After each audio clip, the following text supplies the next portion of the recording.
Some of you watching this right now feel completely alone. You've cried in silence, asking, why does no one understand me? Why do I feel like everyone is disappearing from my life? You scroll through social media, you see people laughing, connecting, moving forward, and you ask yourself, why am I left behind? Why am I always walking this path alone? Today I want to tell you something powerful, something that will change the way you see your life. Divine isolation is not rejection. It is a sign of calling. God is not punishing you. He is preparing you. He is removing every distraction, every voice, every comfort that would keep you from walking into your destiny.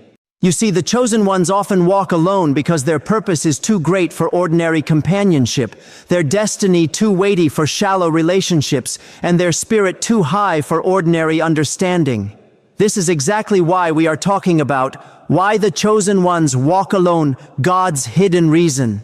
If you have been misunderstood, overlooked, or left behind, this message was made for you. And I want you to stay with me till the very end, because what I am about to share will open your eyes. It will give you strength in your silence, clarity in your loneliness, and purpose in your isolation. By the time this video finishes, you will no longer see walking alone as a curse. You will see it as divine preparation for a calling so great, so powerful, that only God could lead you through it. Stay with me, because your breakthrough is waiting in these words. And what you learn today will change everything about how you walk your path with God. Divine isolation is a sign of calling, not rejection. When God's hand rests upon a life, separation often follows before elevation ever appears. The mistake many make is interpreting distance as disfavor, when in truth it is distinction. God does not isolate what He plans to abandon. He isolates what He intends to shape. When people begin to fall away, when familiar voices fade, when support systems quietly dissolve, it is not because you are unwanted, but because your assignment cannot be carried by casual company. Heaven does not train vessels of purpose in crowded spaces. God withdraws you from noise so your spirit can become sensitive to His direction. Rejection wounds the heart, but calling rearranges the soul. What feels like abandonment is often divine strategy, removing interference so obedience can mature. The chosen are often misunderstood in this season because the world measures value by visibility, but God measures readiness by surrender. He allows isolation to reveal where your trust truly rests, stripping away human reliance until faith stands alone, rooted not in affirmation, not in companionship, but in unwavering dependence on Him alone, where motives are purified, desires are refined, and the inner man is strengthened for what lies ahead. God removes people to refine dependence on Him alone. There are moments when God deliberately allows human support to weaken so spiritual reliance can deepen. He knows that as long as you have someone to lean on, you will never fully learn how to stand in Him. So He permits distance, unanswered messages, unavailable shoulders, not to harden your heart, but to redirect it. This is where faith shifts from shared strength to solitary trust. God is not cruel in this process. He is precise. He removes what you subconsciously trust so that trust can return to its rightful place. When familiar voices no longer guide you, His voice becomes clearer. When encouragement disappears, conviction grows stronger. You begin to realize that no human can sustain the weight of divine destiny. People can comfort, but only God can carry you. Dependence on people creates limitation, but dependence on God creates authority. In this refining, prayer becomes less performative and more desperate. Worship becomes less public and more pure. Obedience becomes less convenient and more costly. God is teaching your spirit to draw strength from the unseen, to walk forward even when reassurance is absent, to trust not because someone stands beside you, but because He has already gone before you. Silence is where revelation and direction are formed.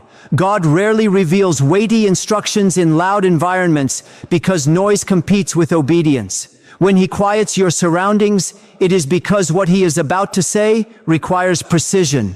Silence strips away emotional influence, peer pressure, and external expectations until only truth remains. In quiet seasons, motives surface and intentions are exposed. You begin to recognize which thoughts are yours and which are His. Direction becomes sharper because distractions are fewer. God speaks in stillness not to confuse you, but to align you. The chosen learn that silence is not empty, it is charged with instruction. In the absence of voices, discernment awakens. You start to sense warnings before danger appears, and guidance before choices arise. Silence trains the spirit to listen deeply, to respond quickly, and to obey fully. This is where impatience dies and wisdom is cultivated. God forms clarity in the quiet because clarity requires focus.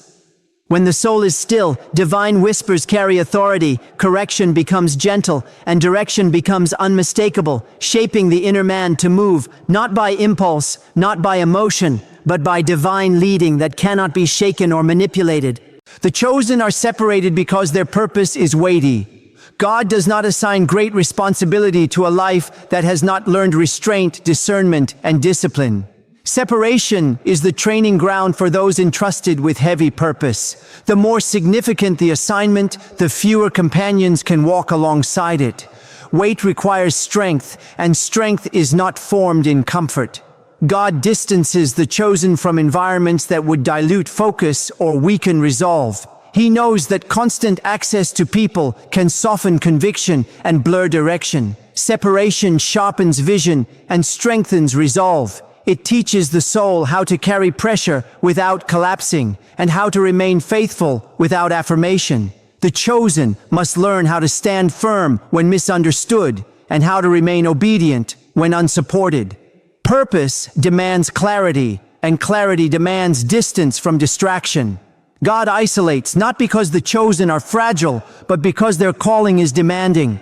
He builds inner capacity before outward responsibility, ensuring that when influence comes, the soul is stable enough to handle it, the character is strong enough to sustain it, and the spirit is mature enough to move with authority without being corrupted by proximity to voices that cannot carry the same weight. Loneliness is protection, not punishment. God sometimes withdraws people not because you have failed, but because exposure would damage what He is preserving. What feels like emptiness is often shielding. God knows who has access to you and who does not. He sees motives before words and intentions before actions. Loneliness becomes a wall around the soul, guarding purity, focus, and spiritual sensitivity.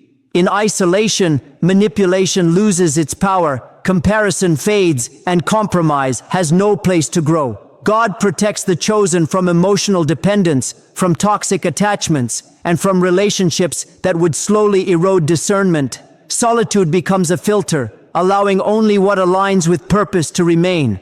This season is not about suffering, it is about safeguarding. God is limiting access because what He is building is rare and easily contaminated. Loneliness removes pressure to perform and frees the soul from pleasing expectations. In this protected space, convictions deepen, boundaries strengthen, and spiritual awareness sharpens. God hides what is valuable until it is strong enough to be revealed, guarding the chosen from premature exposure, from misalignment, and from environments that would pollute the work He is quietly completing within the heart. God prunes relationships to preserve purity and focus. Pruning is never random. It is intentional removal for healthier growth. God allows certain connections to fall away because they consume energy meant for purpose. Some relationships feel harmless, but slowly drain spiritual clarity. God sees distraction long before you recognize it. He removes voices that blur conviction, influences that soften discipline, and attachments that compete with obedience. This pruning process is painful because it involves what once felt familiar, safe, and supportive. Yet familiarity can become an obstacle when it replaces sensitivity to God. Focus cannot survive where emotional entanglement thrives. God trims the excess so the essential can flourish. He knows that divided attention weakens spiritual authority. When relationships are pruned, prayer becomes sharper, discernment becomes clearer, and direction becomes steady. The chosen learn that not every connection is evil, but not every connection is necessary. God preserves purity by limiting access, ensuring that the heart remains undistracted and the spirit remains aligned. In this process, attachment is replaced with assignment. Emotional loyalty is replaced with divine obedience, and the soul learns to move forward unburdened by relationships that cannot grow at the pace of the calling. Solitude builds spiritual authority and endurance. Authority is not granted through visibility, but through private obedience. God forges endurance in seasons where no one sees your faithfulness. Solitude removes external reinforcement so inner strength can develop. When encouragement is absent, conviction must sustain you. This is where perseverance is born, not in moments of applause, but in long stretches of quiet obedience.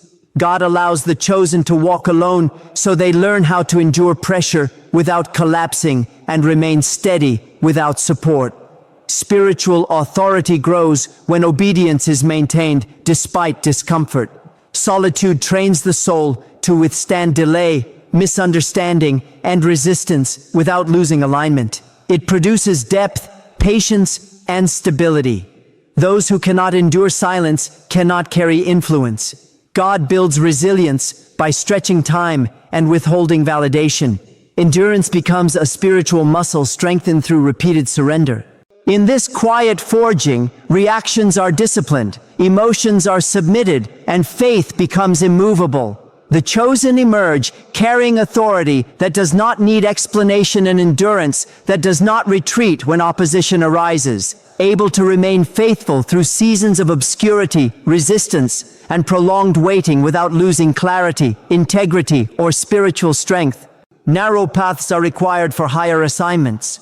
God calls some to roads that few can walk, because the weight of their purpose cannot be carried by the many. Crowds cannot travel with vision that is precise. Ordinary understanding cannot keep pace with divine assignment. The chosen are often misunderstood, criticized, or overlooked because their direction is not meant for general approval. It is meant for alignment with God. Narrow paths demand discipline, focus, and resistance to distraction. They require endurance when companionship fades and patience when validation is absent. Walking where others cannot follow teaches reliance on God rather than people. It trains the spirit to move in obedience even when the way is lonely and unclear. The pressures of a narrow path refine character, sharpen discernment, and cultivate integrity. God does not design wide avenues for the extraordinary because wide paths invite compromise. Compromise slows revelation, and revelation demands purity. The chosen learn that being alone is not weakness, it is preparation for the weight of responsibility. When the path is narrow, every step matters, every decision counts, and every distraction avoided ensures that the soul remains aligned with the assignment that heaven has set, allowing divine destiny to unfold without interference, dilution, or delay. Obscurity prepares the chosen for future visibility. God often hides what he intends to display so that when the time comes, revelation is pure and unshakable. Seasons of being unnoticed are not signs of failure, but of preparation. In obscurity, character is tested, patience is cultivated, and faith becomes independent of recognition. The chosen learn to serve without applause, pray without spectators, and obey without reward. This hiddenness refines motives, revealing whether devotion is for God or for human approval. What appears like delay is actually divine timing, a period where foundations are strengthened in secret. God allows the world to overlook the chosen because the light he is preparing cannot be sustained by shallow validation. Visibility too early could distort purpose, invite distraction, or attract contamination. Obscurity teaches the soul to trust God alone, to find fulfillment in his presence, and to hold steady when recognition is absent. It forms resilience against criticism, fortitude against rejection, and clarity against confusion.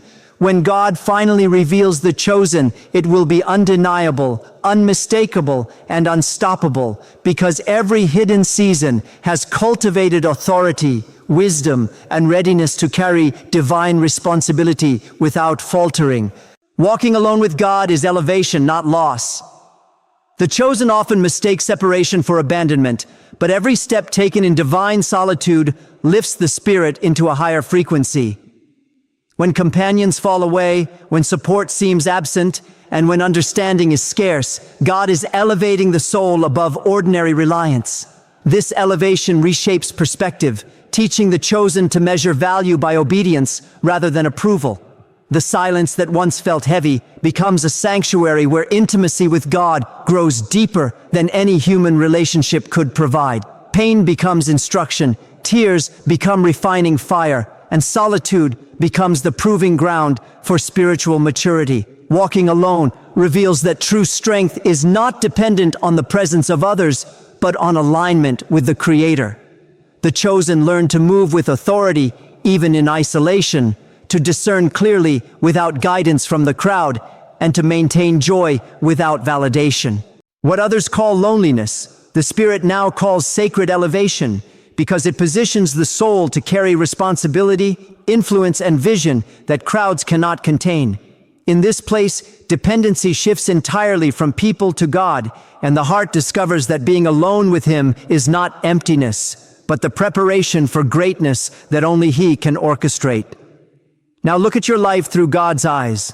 Every season of loneliness, every time you felt overlooked, every friend who walked away, every door that closed, it was never abandonment. It was preparation. God has been shaping you in the silence, pruning relationships, refining your heart, and training your spirit to rely on Him alone. He has been teaching you to hear His voice above all others, to walk with authority even when no one stands beside you, to persevere when the path feels narrow and empty. Your solitude has been sacred, your tears have been refining fire, and your silence has been the classroom of divine revelation. You have been learning to trust God, to obey Him without reward, and to carry a calling that few can understand. The higher your purpose, the narrower the path, the more precise the preparation. Every hidden season, every moment of obscurity has strengthened you, sharpened your discernment, and elevated your soul. Understand this clearly. Divine isolation is not loss. It is elevation. Your loneliness has never been wasted. It has been the proving ground for your destiny, the foundation of your authority, and the secret place where God has been building what no one else could touch. You are not forgotten. You are chosen. You are being made ready for a calling that only God can entrust. And when He finally reveals your purpose, your life will shine in a way that proves every moment alone was worth it. If this message spoke to your heart, if it reminded you that your loneliness is actually your anointing ground, subscribe to David Yonggi Hernandez, turn on notifications, and leave a comment below saying, "I choose to walk with God even when I walk alone." Remember, you are not abandoned. You are chosen. You are being built. God is with you, and what He is preparing in your silence will soon be revealed in glory. Stand firm, walk boldly, and let your light shine, even when no one else sees it.